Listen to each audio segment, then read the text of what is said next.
Hotel Bentuknya Antikon. joglo Mas ya. Karena di mana? Di Malang dulu rata-rata hotel kurang lebih kamar cuma 25 sampai 50 itu paling terbesar di tahun segitu. Dan jalannya juga masih bukan jalan aspal seperti ini, masih ada pohon besar, terus guys kayak ya kita suasana di Jawa dulu seperti itu. Kenapa namanya Lapidot? Karena yang punya namanya Abraham Lapidot, itu orang Belanda. Orang Belanda keturunan Belanda separuh Austria kayak gitu loh. Karena namanya kan ada Abrahamnya. Biasanya kalau Belanda kan pakai Van Basten, Van Sansal itu kan ada. Nah, tahun 1890 ganti namanya Hotel Malang atau Hotel Temalang, hotel yang ada di Malang. Kenapa namanya itu ya? Karena mungkin posisinya sendiri memang di selatan alun-alun kan memang. Jadi hotel ini bentuknya joglo. Mungkin di situ ada fotonya, nanti bisa dilihat. Maka tahun 1890 bentuknya joglo Masian, dan hotel itu juga sudah sering ditempati oleh beberapa bangsawan. Terutama ini dulu kan di sini Karisidenan Pasuruan. Nah, masih dulu sering orang Karisidenan atau bupatinya itu makan steak itu di sini. Nah, saya kebetulan dapat info ini dari salah satu cucunya yang masih hidup. Beliau masih ada di Malang. Dulu kalau makan steak itu maunya steak yang ada di Hotel Malang sini. Itu orangnya kadang di Pasuruan minta kirimnya dari sini. Jadi jongosnya atau pembantunya itu kalau ngirim harus bawa seperti ini, naik kereta ke Pasuruan dengan pakai pakaian yang lengkap ke Pasuruan. Itu ngantarkan stick saja. Jadi mungkin kalau stick sekarang tuh model kayak yang ada di Kun. Jadi bukan stick yang pakai alat sekarang enggak. Jadi sticknya stick londo zaman biyen lah, kita bilang stick londo. Nah, terus sekitar tahun 1900 hotel ini berpindah ke Jensen di sini ada dua. Sini Jensen, yang di Mitra itu, yang sekarang Carrefour itu dulu Jansen namanya. Jadi ada Jansen, ada Jensen. Jadi Jensen ini semacam hotel jaringan. Atau kalau sekarang kita tahu kayak Santika, Grubis Prime, Ibis kayak gitu kan hotel jaringan. Nah, grup. Nah, sekarang itu Jensen itu adalah salah satu hotel jaringan dengan konsepnya tetap masih rumah joglo. Nah, pada saat Malang ini mau membentuk kotanya sendiri atau kota Madya, yaitu yang resminya di tahun 1914, hotel ini diambil alih sama pemerintah waktu itu. Jadi hotelnya kan karena kepemilikannya sudah ganti yang ketiga itu langsung diambil sama pemerintah. Dengan waktu itu ingin merencanakan bahwa kalau kota Madya, nanti kan kota besar, itu harus punya penginapan karena kan pasti akan mengundang banyak orang. Jadi tahun 1915 hotel ini resmi dibentuk seperti itu, ada fotonya itu. Nah, itu dulu dibentuk 126 kamar. 126 kamar dengan ciri khas 2 tower. Itu dulu diserahkan arsiteknya, namanya arsiteknya Aya dari Belanda. Nah, jadi waktu itu ini adalah salah satu hotel terbesar waktu itu. Dan hotel ini adalah, kalau sekarang ini yang paling tua di Kota Malang yang masih berdiri dengan tidak merubah konsep. Tidak merubah konsep itu maksudnya gini, bangunan ini dari pertama kali berdiri sampai saat ini masih beroperasi, itu posisinya tetap hotel dan pelayanan jasa. Beda kalau kita mungkin ada beberapa hotel yang kita tahu semacam, kita kan mungkin satuan sama Salimar. Tapi kalau Salimar dulu adalah kantor, beda dan dirubah konsepnya. Kalau kita enggak, bentuknya dari awal yang model seperti ini itu tahun 1915 dengan namanya Palace Hotel. Jadi hotel ini sama ulang tahun Kota Malang hanya terpaut 1 tahun. Kota Malang 1914, ini 1915. Cuman lebih tepatnya tanggalnya, bulannya saya belum mendapat referensi yang pas.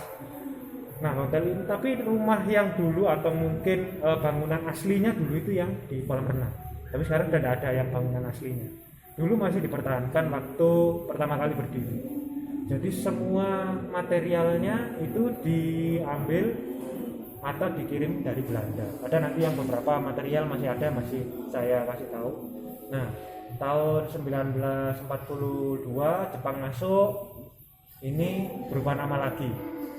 Jadi Hotel Azuma, atau ada yang bilang Asoma, tapi yang lebih tepatnya Azuma lah, lebih tepat. Nah, tahun 45 kemerdekaan berubah lagi namanya.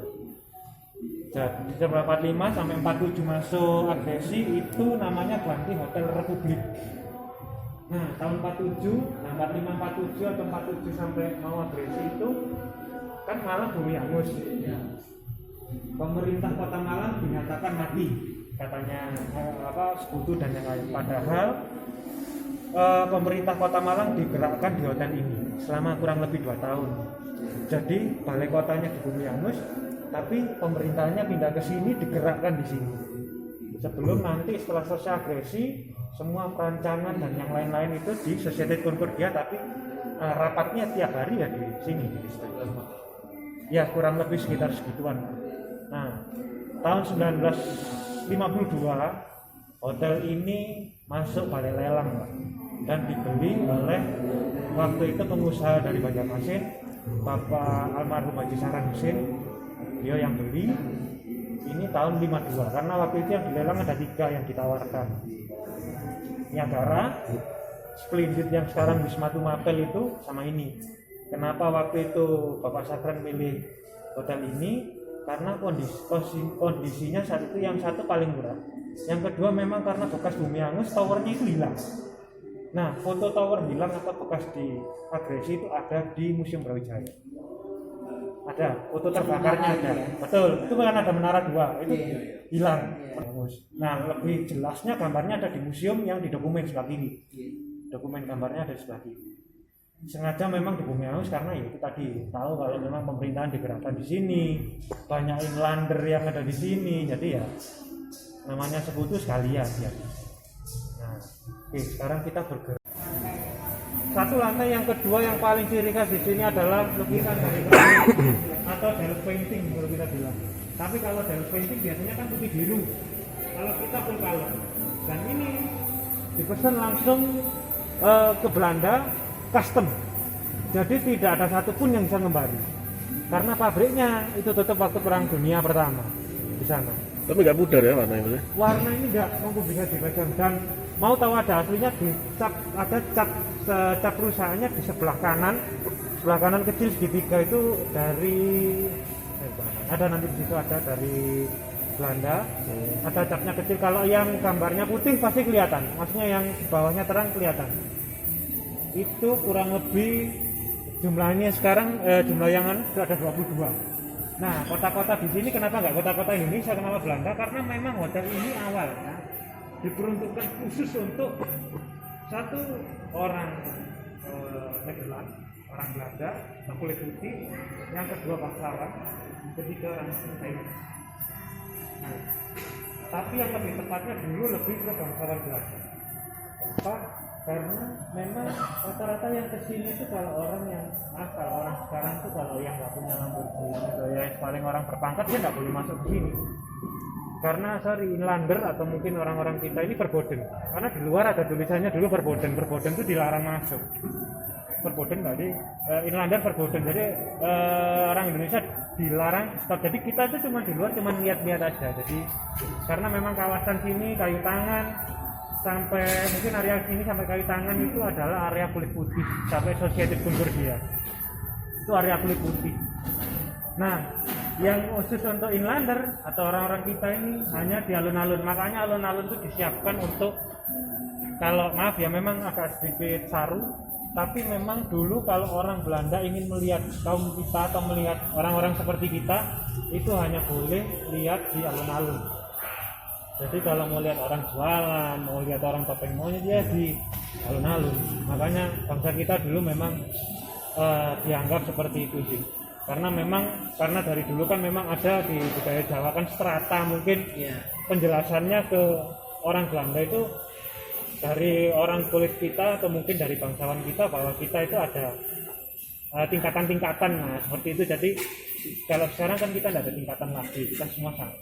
Cuman kalau dulu itu beda. Nah di sini yang uniknya lagi untuk kembali ke lukisan ya, lukisan itu di sini kota-kotanya rata-rata kota Belanda semua, tapi tidak ada yang kota pelajar. Kota pelajar itu seperti Leiden, Utrecht kayak gitu itu tidak ada.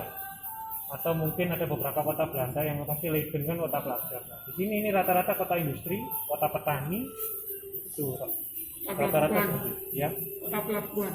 Ya, pelabuhan seperti itu. Seperti kita lihat Amsterdam atau mungkin Maastricht. Jembatan ini masih ada, jembatan Maastricht masih ada.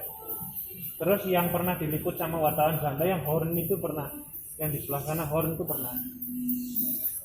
Jadi kita ambil muter ya. Ini itu bukti jembatan.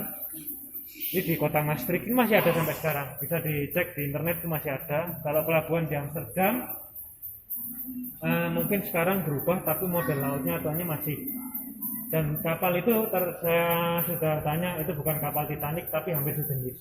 Karena kalau Titanic corongnya tiga atau empat gitu. Makanya masih